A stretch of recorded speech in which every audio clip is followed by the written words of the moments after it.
ये है बिल्कुल टक्स वाला बिल्कुल सिंपल ब्लाउज। इसके लिए हमको आगे की भाग की लंबाई लेना है 14.5, पीछे की भाग की लेना है 14।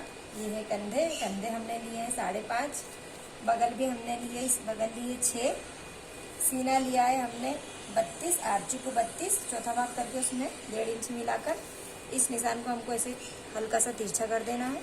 ऐसे ही हम इधर करेंगे, वही सीना उतने ही आर्ची को 32, ये चौथा भाग करके 1.5 इंच मिला के निशान लगा दिया, इसको थोड़ा तिरछा कर दिया। उसके बाद गले की ये जो दूरी है ये हमें 2.5 इंच लेना है। 2.5 इंच पे हमने निशान लगा के आगे का गला हम 6 इंच लंबा रखते हैं। फिर ऐसे करके हमको यहाँ पर गोलाई दे देनी है। पीछे का गला हमारी इच्छा अनुसार 7, 8, 9 आप जितना बनाना चाहते हो उतना बना लीजिए, बस चौड़ाई आपकी सेम रहेगी। यहाँ से फिर हमने लाइन कर दी, यहाँ पर हमने गोलाई दे दी है। उसके बाद हमने ये टक्स के लिए निशान लगाए हैं। टक्स के लिए हमको कैसे निशान लगाना है, यहाँ से तो हम लेंगे 3.5 इंच पे निशान लगाएंगे। 3.5 इंच से ये हमने लगाया है 5.5 इंच का। हमें 1/2 इंच इधर और 1/2 इंच इधर निशान लगा के इस तरीके से इस लाइन को हमने ड्रॉ कर दी है। फिर यहाँ से हम 1.5 इंच दूरी पर एक निशान लगाएंगे। उसके बाद इसको ऐसे 2.5 इंच पीछे की तरफ कर देंगे। इसी निशान से हम 1.5 इंच फिर दूरी पे एक निशान लगाएंगे। फिर इसको ऐसे पीछे की तरफ ले जाएंगे। यहाँ से ये जो बगल है इसमें से हमको यहाँ से यहाँ तक 2.5 इंच का निशान लगाना है। आप देख सकते हैं ये हमने 4 टक्स लगा दिए, क्योंकि 4 टक्स का ब्लाउज है, इसमें कोई बेल्ट नहीं लगता है। और इसी तरीके से हमें 1 टक्स बैक में लगाना होता है। बैक का टक्स के लिए हमको बिल्कुल ये जो हमारे कंधे रहते हैं इसको बीच में से नाप के इसका 1/2 पॉइंट कर लेना है। 1/2 से हमको यूँ सीधा एक निशान लगा लेना है।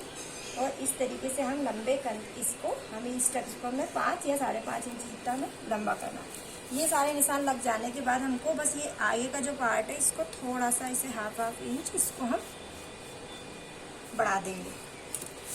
क्यों बढ़ाया है हमने, क्योंकि ये जो टक्स है ये टक्स भराएगा तो ये ऐसे ऊंचा हो जाएगा। ये है, ये इतना चौड़ा है, ये जब भराएगा तो ये इस तरीके से थोड़ा खसक जाएगा, इसलिए हमने इसको बढ़ाया है। क्योंकि यहाँ से भी टक्स लगेगा तो ये इस तरीके से पीछे हो जाएगा। बाकी हमें पीछे कुछ भी नहीं बढ़ाना है, इसको हमको ऐसे 1/2 करके इसको बढ़ाना है। फिर हम इसकी कटिंग कर देंगे।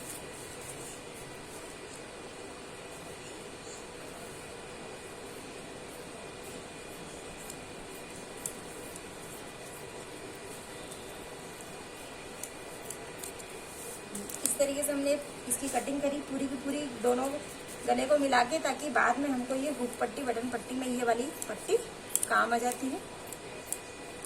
इस तरीके से हम इसके 2 भाग कर देंगे तो ये हमारी हुक पट्टी बटन पट्टी बनकर इसकी तैयार हो जाएगी। उसके बाद फिर हम कंधे काट लेंगे बीच में से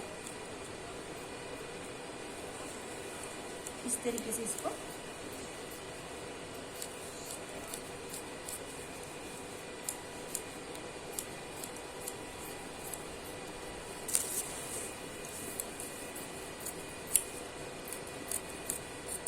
ये हमने इसको काट लिया। अब हम बैक पार्ट भी इसी तरीके से काट लेंगे।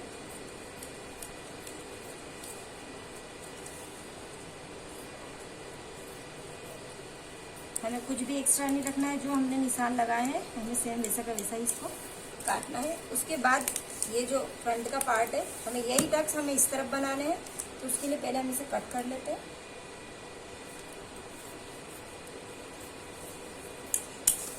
उसके बाद ये जो हमारे टक्स हैं इसको हमको थोड़ा सा डार्क कर लेना है। अब डार्क करने के बाद हमें इस तरीके से पलट लेना है और ये जो भाग है इसके ऊपर हमें इसे इस तरीके से रख देना है। ऐसे रखने के बाद हम इसे इस तरीके से ठपकारेंगे तो ये दोनों तरफ हमें इसके जो डॉट है वो ये देखो शो हो जाएंगे। फिर इसको डार्क कर लेंगे। सिलाई करते समय हमें सिर्फ ये वाले टक्स को ज़्यादा भरना है, इतना, बाकी इन सब टक्स को तो हम सिर्फ जरा सा 1/2 से भी बहुत कम इनको भरेंगे। इस तरीके से हमें ये टक्स लग जाएंगे। इसी तरह बैक जो टक्स है इसको भी हम ऐसे करके इसको ऐसे कर लेंगे।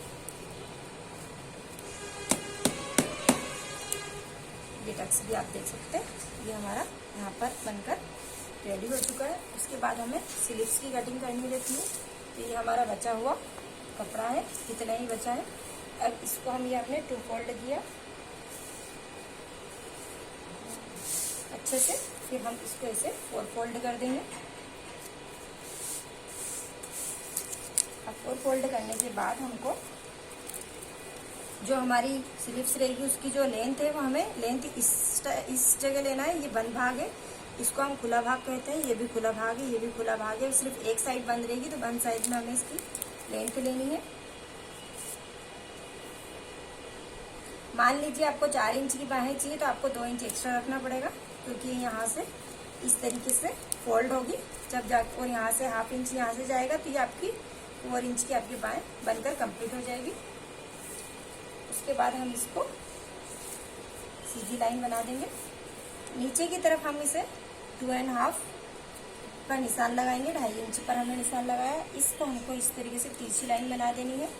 आगे जो भी आपका हाथों की गोलाई रहेगी उस गोलाई का हाफ करके उसमें 1.5 इंच एक्स्ट्रा मिलाना है हमको। जैसे मान लीजिए किसी के हाथ की इस तरीके से आप नापने पर गोलाई 10 इंच आई है तो आप 5 और फिर उसमें 1.5 इंच मिला के ऐसे निशान लगाएंगे। या फिर आप पूरा प्लेन भी ले सकते हैं, बाद में फिटिंग डालते समय हम इसको तिरछा कर देंगे। बाद में इस तरीके से बीच में एक निशान लगा के हमें 1-1.5 इंच तो सीधा चलना है, फिर इस तरीके से राउंड ला के ऐसे हम गोल घुमा देंगे इसको, तो ये हमारी स्लीव्स बनकर रेडी हो जाएगी।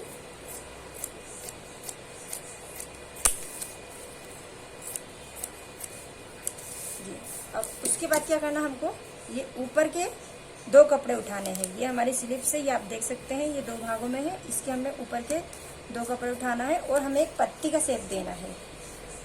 इधर से आप देखेंगे तो ये पत्ती जैसी लग रही है, अब हमको इधर से करना। आपको कितनी दूरी से करना है, यहाँ से हमको 1.5 इंच छोड़कर करना है, क्योंकि 1.5 इंच हम ढीला इकट्ठा करने के लिए रखते हैं, वो जगह में नहीं करना हमको। बस ये ऐसे उठा के हमें फिर ये दो कपड़ों के ऊपर की पत्ती काट लेंगे, और पत्ती काटते ही जस्ट हम इस पे निशान लगा देंगे कि हमें सिलते समय ये हमारा फ्रंट का भाग,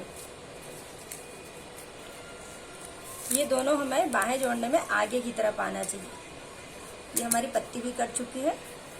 अब ये जो बचा हुआ कपड़ा है इसमें से हमें बाकी चीजें निकालनी है, जैसे हुक पट्टी, बटन पट्टी उसमें से हो गई है। अब गले की पट्टी है वो हम सीधी काट लेंगे, और ये नीचे की पट्टी है ब्लाउज फोल्ड करने की, वो पट्टी भी हमें इसमें से निकालना है। अब आप बाकी चीजें तो आप बहुत आसानी से निकाल सकते हैं। आप चाहे हम गले की पट्टी सीधी भी निकाल सकते हो, सीधी नहीं निकालना हो तो वो हम इसको पूरे तिरछी, पूरे पट्टी कहते हैं उसको पाइपिंग के लिए, वो हम निकालेंगे। पूरे पट्टी निकालने के लिए हमें इस तरीके से एक स्केल की जरूरत होती है। स्केल की सहायता से हमें इस तरीके से तिरछी पट्टियां निकालनी रहती है। तिरछी पट्टी से पाइपिंग अच्छी आती है। आपको कितना लेना है, एक स्केल से हल्की सी ज्यादा। इस तरीके से आप 4 बार स्केल से बना लीजिए। 4 में आपके आराम से पूरी गले की पाइपिंग बनकर रेडी हो जाती है। इसलिए हमने 1 2 3 4 हमने